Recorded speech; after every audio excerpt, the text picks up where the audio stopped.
Some prisoners in the Philippines are living like kings while Japan struggles with bird flu. Plus, the U.S. Marine charged with murder may be transferred, as Indonesia reports an uptick in ISIS recruits. For Thursday, December 18, 2014, this is the Asia Brief.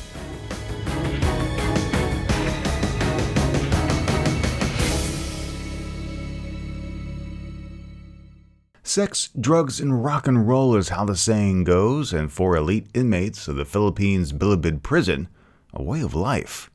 A recent raid uncovered drug lords in the prison living in luxury cells, complete with stripper bars and jacuzzis. According to Justice Secretary Leila de Lima, there were 20 premium villas outfitted with air conditioning, including some with methamphetamine. The military should take over the prison, and all of the people involved from top to bottom must be fired, said Dante Jimenez, founder of the Manila-based watchdog group Volunteers Against Crime and Corruption, in an interview with the AFP. The Bilibid prison was designed to house 8,900, but currently has an inmate population of 23,000. De Lima said some prisoners had over $40,000 in cash on them, in case they were summoned by prison officials. It's also said that some of the prisoners used the cash to buy a night out on the town. President Aquino's spokesman told reporters Tuesday saying, quote, "Secretary de Lima is conducting a thorough investigation and all those responsible will be punished," end quote. Filipinos took to social media, using the nation's tourism slogan to mock the government's ineptitude in managing the facility. Prison life. It's more fun in the Philippines. Bird flu was detected at a poultry farm in Nobeoka, Miyazaki Prefecture in Japan, after which government agencies began screening poultry and sanitizing chicken coops. It's also been detected in cranes in Izumi, Kagoshima Prefecture, dating back to November. Quote, "We've been trying hard to control communicable diseases. I'm very sorry about the situation. We hope to contain the virus as soon as possible," end quote, said Tetsuro Nakata, the chief of the prefectural government's section for promoting the regeneration of animal husbandry, at an emergency press conference on Tuesday.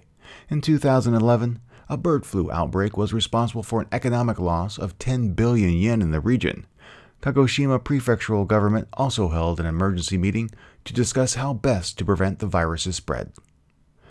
A U.S. Marine stands accused of murdering a transgender woman in the Philippines this past October. Private First Class Pemberton has been in U.S. custody since the crime took place, but was recently transferred to a Filipino jail. Now the Philippines is seeking formal custody.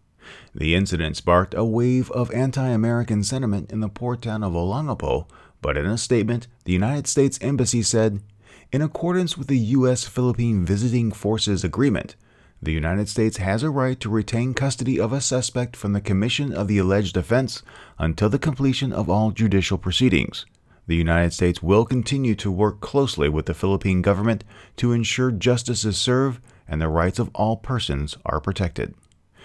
Indonesia estimates 350 of its citizens are now in Syria or Iraq fighting with the Islamic State, 50 more than the previous month.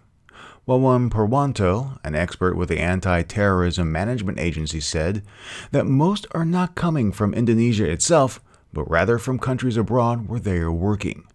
Indonesia said it is planning to revoke the citizenships of those who have joined the Islamic State.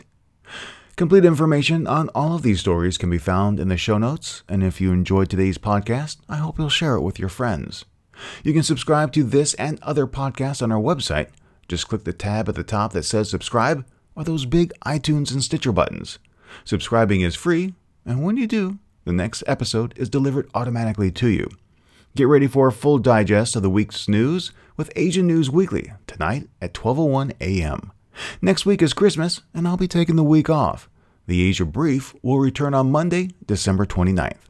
Thank you very much for listening today. For the Asia Brief, I'm Steve Miller.